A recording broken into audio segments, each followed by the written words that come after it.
দেখেন কতটুকু জল।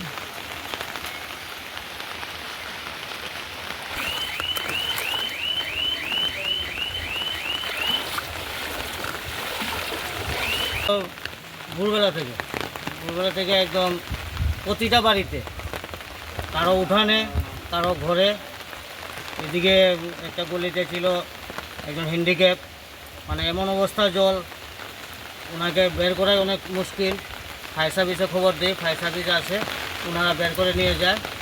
আর আমাদের এখানে রাম ঠাকুর আশ্রমে একটা অস্থায়ী শিবির করা হয়েছে, ওখানে নিয়ে ওনাকে রাখা হয়েছে।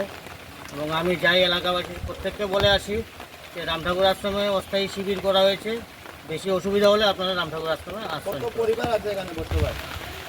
প্রায় তো এই ছড়াপাড়া এলাকায় 250 পরিবার আছে। প্রত্যেকের বাড়ি থেকে জল? প্রত্যেকের বাড়িতে জল। জল উঠার পর কোনো এনডিআরএফ বা কোনো মহকুমা শাসক এসেছেন? প্রশাসন থেকে লোক এসেছিল, এসে দেখে গেছে।